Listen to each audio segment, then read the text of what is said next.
Sa isang tahimik na baryo sa probinsya ng Capiz, nakatira si Aling Pilar, isang matandang babae na kilalang mangkukulam. Matagal nang usap-usapan sa baryo na may kakaibang nangyayari sa tuwing nagagalit si Aling Pilar. Bigla na lang daw nagkakasakit ang mga taong nakakagalit niya o kaya ay may misteryosong kamalasang dumarating sa buhay ng mga ito.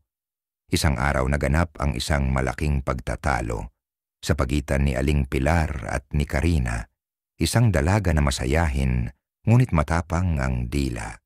Si Karina ay nagbebenta ng gulay sa palengke, ngunit nauna siyang nagalit nang magtangkang tumawad si Aling Pilar. "Napakakuripot mo, matanda. Kung gusto mo ng libre, huwag ka nang bumili," sigaw ni Karina, dahilan upang matahimik ang buong palengke. Tahimik na tumitig si Aling Pilar kay Karina at bumulong, "Ikaw, iha, matututunan mo rin ang halaga ng pagiging mapagpakumbaba." Iniwan niya ang tindahan ng walang binili. Napangiti pa si Karina, iniisip na walang mangyayari. Habang natutulog si Karina, bigla siyang nagising sa ingay ng mga kaluskos sa loob ng kanyang kwarto. Akala niya ay daga lamang ito, ngunit nang idilat niya ang kanyang mga mata, may nakita siyang anino sa sulok ng kanyang kwarto. Ito'y hugis tao, ngunit may mahabang mga kuko at mata na pula tulad ng nagbabagang uling. "May tao ba diyan?" tanong ni Karina, nanginginig sa takot. Ngunit sa halip na sagot, narinig niya ang isang mababang tinig na bumubulong, "Hindi ka nakikinig, panahon na para magbayad." Mula noong gabing iyon, sinundan si Karina ng kamalasan. Una, ang mga paninda niyang gulay ay biglang nabubulok kahit bagong pitas.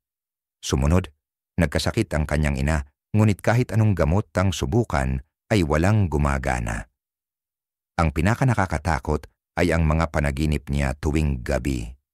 Lagi niyang nakikita ang anino na iyon, palapit ng palapit, hanggang sa isang gabi, naramdaman niyang hinahawakan na siya nito.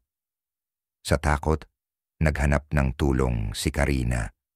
Lumapit siya sa isang albularyo na kilala sa kalapit na baryo. "Ang nangyayari sa iyo ay sumpa," sabi ng albularyo. "Ang tanging paraan upang maalis ito ay humingi ka ng tawad sa nagbigay nito. Ngunit mag-ingat, hindi lahat ng sumpa ay madaling mabali." Walang ibang magawa, pinuntahan ni Karina si Aling Pilar. Ang bahay nito ay nasa dulo ng baryo, malapit sa kagubatan. Napalunok si Karina habang lumalapit sa pintuan ng matanda. Sa bawat hakbang, tila nararamdaman niyang pinagmamasdan siya ng mga mata mula sa dilim ng paligid. Pagbukas ng pinto, ngumiti si Aling Pilar, ngunit malamig at nakakatakot ang ngiting iyon. "Anong kailangan mo, iha?" tanong nito na parang alam na ang sagot. "Aling Pilar," umiiyak na sabi ni Karina, "patawarin niyo po ako sa masamang sinabi ko. Nagkamali po ako." Tahimik na tumingin si Aling Pilar kay Karina. "Ang salita mo tulad ng isang matalim na kutsilyo ay nakakasugat. Pero naririnig ng langit ang sinseridad. Subalit ang sumpa, tulad ng isang itinanim na buto, ay kailangang patayin sa sariling lakas nito."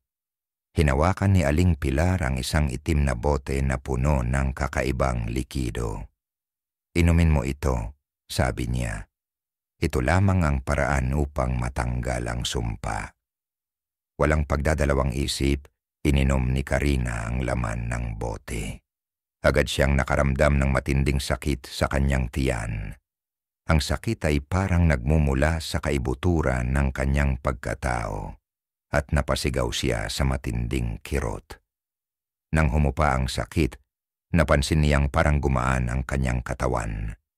Ang anino sa kanyang mga panaginip ay nawala at unti-unting bumuti ang kalagayan ng kanyang ina. Bago siya umalis, binalaan siya ni Aling Pilar. "Ang sumpa ay hindi laruan, iha. Sa bawat galit, may kapalit. Huwag mong hayaang ang dila mo ang magdala ng mas matinding kamalasan." Simula noon, naging maingat si Karina sa kanyang mga sinasabi. Ngunit sa bawat pagdaan niya sa bahay ni Aling Pilar, lagi niyang nararamdaman ang malamig na titig nito.